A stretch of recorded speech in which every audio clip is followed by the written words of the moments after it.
Hello student, ધોરણ 10 Gujarati medium, chapter number 10.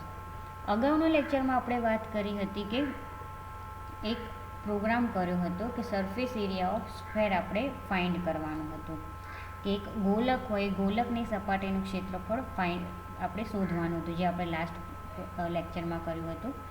આજે આપણે વાત કરીએ સી પ્રોગ્રામમાં યાદ રાખવાના મુદ્દા, કે જ્યારે તમે સી પ્રોગ્રામ લખતા હોય તો એની અંદર તમારે કયા કયા મુદ્દા યાદ રાખવાના. તો સી ભાષામાં પ્રોગ્રામિંગ સરળ હોવા છતાં તેનો મહાવરો જરૂરી છે. તમામ સી પ્રોગ્રામરોએ નીચેના વિભાગમાં આપેલા મુદ્દા યાદ રાખવા જોઈએ. જેમાં પહેલો મુદ્દો છે, હેડર ફાઇલને મેઇન ફંક્શન વિધેયની પહેલાં ઉમેરવું જોઈએ. કે હેડર ફાઇલ એટલે જે આપણે અહીંયા લખીએ છીએ ને, આ હેઝ ઇન્ક્લુડ stdio.h, આ તમારી હેડર ફાઇલ છે જે .h વાળું છે, તે હંમેશા મેઇન ફંક્શનની પહેલાં જ લખાય.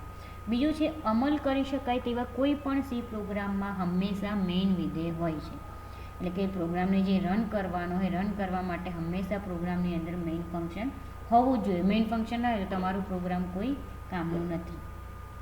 પછી જે સી પ્રોગ્રામનું અમલીકરણ મેઇન ફંક્શન પછીના ઉઘડતા છગડીયા કૌંસથી શરૂ કરવામાં આવે છે. પછી સી પ્રોગ્રામમાં સરખા નામ ધરાવતા બે વિધેય માન્ય નથી. જો અહીંયા છે પહેલું, તમે અહીંયા મેઇન ફંક્શન ચાલુ કરો એટલે છગડીયા કૌંસ પછી જ તમારો આખો પ્રોગ્રામ ચાલુ થાય. બીજું છે, એકના એક નામવાળા બે ફંક્શન તમે યુઝ ના કરી શકો. પછી સામાન્ય રીતે સી પ્રોગ્રામ નાના અક્ષરો દ્વારા લખવામાં આવે છે અને આઈડેન્ટિફાયર કેસ સેન્સિટિવ હોય છે. સ્મોલ એટલે જે આપણે નોર્મલી જે અક્ષરમાં લખતા હોય, બરાબર, અને કેસ સેન્સિટિવ એટલે કેપિટલ સી લખો અને સ્મોલ સી લખો, એમાં અલગ અલગ વસ્તુ થઈ જાય. સી પ્રોગ્રામના બે શબ્દો વચ્ચે ઓછામાં ઓછી એક ખાલી જગ્યા હોવી જરૂરી છે. જુઓ અહીંયા, લાઈક એફ, પછી સ્પેસ, પછી રેડિયસ, પછી કોમા, સ્પેસ અને પછી એસ એરિયા. એ રીતે અહીંયા enter, space, the, space, value. Okay, તો એવી રીતે સ્પેસ આપવી જરૂરી છે, ભેગું એકી સાથે ના લખી શકો. પછી સામાન્ય રીતે સી ભાષામાં વિધાનોને અર્ધવિરામ દ્વારા પૂરા કરવામાં આવે છે. અર્ધવિરામ એટલે સેમિકોલન. જો અહીંયા પાછળ છે ને બધાની સેમિકોલન છે, ટપકું અને પાછળ કોમા જેવું, એ રીતે આખું એક ભેગું થઈને એક સિમ્બોલ છે જેને સેમિકોલન કહેવાય છે. જો તમે ના લખ્યું હોય કોઈ બી, અહીંયા જુઓ, અહીંયા ધારો કે કોઈ બી જે લાઈન છે એની પાછળ ના લખ્યું હોય તો તમને તમારા પ્રોગ્રામમાં એરર બતાવે. પછી ખાલી જગ્યા ઉમેરી શકાય તેવા તમામ સ્થાને નોંધ ઉમેરી શકાય છે. એટલે કે જ્યાં તમારે કમેન્ટ યુઝ કરવી હોય ત્યારે પ્રોગ્રામની અંદર કમેન્ટ પણ યુઝ કરી શકો છો. અને દરેક ઉઘડતા છગડીયા કૌંસને સંબંધિત પૂરો થતો છગડીયો કૌંસ હોવો અનિવાર્ય છે. એટલે કે તમે જુઓ અહીંયા પ્રોગ્રામ ઓપન કર્યો છગડીયા કૌંસથી, તો અહીંયા તમારે છગડીયો કૌંસ એને પૂરો કરવો જ પડે. ઓકે. પછી જે સી પ્રોગ્રામનું અમલીકરણ, કે અત્યાર સુધીમાં આપણે ઘણા સી પ્રોગ્રામ અને તેના પરિણામ જોયા. હવે આપણે સી પ્રોગ્રામનો અમલ કરતા શીખીએ. પ્રત્યક્ષ અનુભવ કરતાં પહેલાં આ માટે જરૂરી એવા સોપાન સમજીએ, જે આકૃતિ 10.9માં આપેલા છે. અહીંયા તમને આખી પ્રક્રિયા આપેલી છે કે યુઝર ટાઈપ પ્રોગ્રામિંગ, એટલે કે યુઝર કઈ રીતે આખો પ્રોગ્રામ યુઝ કરે છે.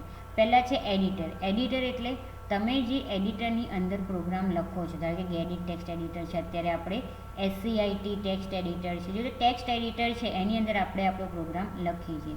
તો એ આપણો સોર્સ કોડ થયો. સોર્સ કોડ થયા પછી આપણે એને ટ્રાન્સલેટર એટલે આપણે એને કમ્પાઇલ કરીએ. કમ્પાઇલ કર્યા પછી એ શું થશે, ઓબ્જેક્ટ કોડ બનશે એનો, અને એને એક લાઇબ્રેરી ફાઇલને લિંક થશે, અને જે તમારા ડેટા હશે એ લોડ થશે અને એક્ઝિક્યુટેબલ કોડ બનીને તમારું જે ફાઇનલ આઉટપુટ આવશે. એટલે કે પહેલાં તમે પ્રોગ્રામ લખો, એને સેવ કર્યા પછી એને કમ્પાઇલ કરો, કમ્પાઇલ કર્યા પછી એને રન કરો, અને રન કર્યા પછી એનો એક્ઝિક્યુટેબલ જે કોડ હોય, એટલે કે જે આઉટપુટ હોય એ તમને મળે. તો આકૃતિ 10.9માં દર્શાવ્યા મુજબ ટેક્સ્ટ એડિટરનો ઉપયોગ કરી પ્રોગ્રામ લખવો એ સૌ પ્રથમ સોપાન છે. એટલે કે પહેલું સ્ટેપ શું છે, ટેક્સ્ટ એડિટરની અંદર તમારે પ્રોગ્રામ લખવાનો. તો ટેક્સ્ટ એડિટરની મદદથી લખવામાં આવેલા પ્રોગ્રામને સોર્સ કોડ અથવા સોર્સ પ્રોગ્રામ કહે છે. સી ભાષામાં લખવામાં આવેલ સી ફાઇલનું અનુલંબન .c છે. મેં તમને પહેલાં જ કીધું હતું કે જ્યારે પણ સી પ્રોગ્રામ કરો, સી પ્રોગ્રામ લખતા હોય ત્યારે પાછળ પ્રોગ્રામનું નામ પછી .c લખવું જરૂરી છે, કમ્પલસરી છે. એ ના લખો તો તમારો સી પ્રોગ્રામ લખેલો કંઈ કામનો નથી.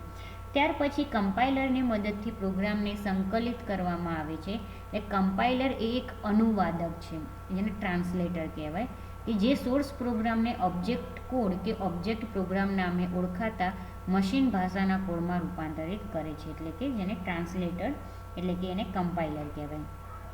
તો ઓબ્જેક્ટ કોડના જુદા જુદા સ્વરૂપો ઉપલબ્ધ થાય છે. ત્યાર પછી લિંકર નામે ઓળખાતા પ્રોગ્રામની મદદથી ઓબ્જેક્ટ કોડ સાથે લાઇબ્રેરી ફાઇલનું જોડાણ કરી એક્ઝિક્યુટેબલ પ્રોગ્રામ કે એક્ઝિક્યુટેબલ કોડ તૈયાર કરવામાં આવે છે. એટલે કે જ્યારે તમે પ્રોગ્રામ લખો છો પછી એને કમ્પાઇલ કરો છો. કમ્પાઇલ કરો ને એટલે તમારો પ્રોગ્રામ જે છે એ પ્રોગ્રામ તમારા જે તમે જે અંદર કોડિંગ લખ્યું છે વિધાઉટ એરર કમ્પ્લીટ થઈ જાય, એટલે કે વિધાઉટ એરર તમારો પ્રોગ્રામ કમ્પાઇલ થઈ જાય તો એનું જે આખું જે પ્રોગ્રામ છે આખો એક્ઝિક્યુટેબલ પ્રોગ્રામ કહેવાય અને બીજું શું કહી શકાય, એને એક્ઝિક્યુટેબલ કોડ કહી શકાય. તો અંતમાં પરિણામ દર્શાવવા માટે એક્ઝિક્યુટેબલ કોડને જરૂરી વિગતો સાથે લોડર નામના પ્રોગ્રામની મદદથી મેમરીમાં મૂકવામાં આવે છે. તો આ પુસ્તકે આપણને જીસીસી કમ્પાઇલરનો ઉપયોગ કર્યો છે. આપણે જ્યારે પ્રોગ્રામ રન કરીએ છીએ, મેં તમને આગળના લેક્ચરમાં બી બતાવ્યું હતું કે પ્રોગ્રામ આપણે રન કરીએ ત્યારે ને એના પહેલાં બી જેટલા બી આપણે સીના પ્રોગ્રામ રન કર્યા છે એની અંદર આપણે આવી રીતે જ લખ્યું છે. GCC compiler free software foundation દ્વારા પૂરું પાડવામાં આવ્યું છે અને તે યુનિક્સ લિનક્સ આધારિત આંશી કમ્પાઇલર છે. સામાન્ય રીતે તેને કમાન્ડ લાઇન દ્વારા ઉપયોગમાં લેવામાં આવે છે, પરંતુ તેને SCITE ટેક્સ્ટ એડિટર અથવા એક્લિપ્સ જેવા ઇન્ટિગ્રેટેડ ડેવલપમેન્ટ એન્વાયરમેન્ટ સાથે પણ સાંકળી શકાય છે. ખાસ યાદ રાખજો, ઇન્ટિગ્રેટેડ ડેવલપમેન્ટ એન્વાયરમેન્ટ IDE એક્ઝામમાં આવી શકે છે કે IDEનું પૂરું નામ શું છે, તો યાદ રાખજો ઇન્ટિગ્રેટેડ ડેવલપમેન્ટ એન્વાયરમેન્ટ. તો મોટાભાગના તમામ લિનક્સ પ્રસ્થાપનો સાથે તે પૂર્વ સ્થાપિત હોય છે, જેથી આપણે તેનો ઉપયોગ કોઈ જ મુશ્કેલી વગર સરળતાથી કરી શકીએ છીએ. તો આપણે અહીંયા કમ્પાઇલરનો ઉપયોગ કરીએ જોઈએ. તો સૌ પ્રથમ ટેક્સ્ટ એડિટરનો ઉપયોગ કરી પ્રોગ્રામ લખવાની જરૂર પડે. તો સી પ્રોગ્રામ લખવા માટે કોઈ પણ ટેક્સ્ટ એડિટરનો ઉપયોગ કરી શકાય છે. તો લિનક્સ ઓપરેટિંગ સિસ્ટમની અંદર VI, ગેડિટ, ઇમેક્સ અને બીજા ઘણા ટેક્સ્ટ એડિટર ઉપલબ્ધ છે. આપણે કયું વાપરીએ છીએ, ગેડિટ પણ વાપરીએ કોઈ ટાઈમ અને કોઈ ટાઈમ SCITE ટેક્સ્ટ એડિટર છે એ પણ વાપરીએ છીએ. તો આપણે સી પ્રોગ્રામની રચના કરવા માટે ગેડિટ નામના ટેક્સ્ટ એડિટરનો ઉપયોગ કરીએ અને ટર્મિનલ ખોલી તેના પ્રોમ્પ્ટ પર ગેડિટ અને માય પ્રોગ્રામ .c ટાઈપ કરો. એટલે કે તમે ટર્મિનલ ઓપન કરીને gedit space my program .c એટલે કે આ પ્રોગ્રામનું નામ થઈ જશે. એટલે તમે આ રીતે નામ આપો એટલે તમારો ટેક્સ્ટ એડિટર નીચે તમને બતાવેલું છે આકૃતિ 10.10માં આવી રીતે તમારું ટેક્સ્ટ એડિટર ઓપન થઈ જાય. જો આપણે જોઈએ ટર્મિનલ ઓપન કરી, આ ટર્મિનલ ઓપન થયું, એની અંદર હું લખું છું ગેડિટ સ્પેસ, અહીંયા હું લખું છું માય પ્રોગ્રામ .c, આટલું લખીને હું એન્ટર આપું એટલે જુઓ અહીંયા તમારું ટેક્સ્ટ એડિટર ઓપન થઈ ગયું. તો આ તમારું ટેક્સ્ટ એડિટર છે. ટેક્સ્ટ એડિટરમાં તમે અહીંયા નામ આપ્યું છે માય પ્રોગ્રામ .c, એટલે કે આ તમે જે ફાઇલ બનાવશો, અહીંયા જો આ ફાઇલ છે, અહીંયા તમને કીધું છે કે અહીંયા જે લખાણ છે તમે ધારો કે આ લખાણ છે એ લખાણ તમે ત્યાં લખી શકો છો. જે તમારું આ ટેક્સ્ટ એડિટર છે, આ ટેક્સ્ટ એડિટરની અંદર તો આ જે લખાણ છે એ તમે તમારા ટેક્સ્ટ એડિટરની અંદર લખી દો અને એને સેવ કરી દો એટલે આ પ્રમાણે તમારું લખાણ થઈ જશે. આ પ્રમાણે લખાણ થઈ જાય એટલે આપણે એને GCC આવી રીતે જુઓ GCC space my program .c કરવાનું અને એન્ટર આપવાનું. એન્ટર આપો એટલે વિધાઉટ એરર તમારો પ્રોગ્રામ રન થઈ જાય. એટલે આ પ્રમાણે લાઈન છે એ પ્રમાણે લાઈન આવે અને અહીંયા પછી તમારે ./a.out આવી રીતે લખીને એન્ટર આપવાનું. એટલે આ પ્રમાણે તમને મેસેજ મળે કે welcome to the world of C programming using GCC. ખબર પડી? તો GCC છે એ પ્રોગ્રામ કમ્પાઇલ કરવા માટે ઉપયોગમાં લેવામાં આવે છે અને ./a.out એ તમારો પ્રોગ્રામ રન કરવા માટે કમાન્ડ ઉપયોગમાં લેવામાં આવે છે. તો કોઈ પણ તમે પ્રોગ્રામ લખો કે અહીંયા તમે ટેક્સ્ટ એડિટરની અંદર કે VI ટેક્સ્ટ એડિટર છે, ગેડિટ ટેક્સ્ટ એડિટર છે, તો આ બધા ટેક્સ્ટ એડિટર આ જે યુનિક્સ છે કે લિનક્સ કહીએ એ ઓપરેટિંગ સિસ્ટમની અંદર આવતા હોય છે. તો આ પ્રમાણે તમે પ્રોગ્રામ લખો કે ટેક્સ્ટ એડિટરની અંદર અને પછી એને સેવ કરો એટલે પછી તમે આવી રીતે એને રન કરો એટલે તમારો પ્રોગ્રામ વિધાઉટ એરર તમને રન કરીને બતાવી શકાય. ઓકે, તો આ લેક્ચરમાં આટલું જ, બાકીનું આપણે પછીના લેક્ચરમાં જોઈશું.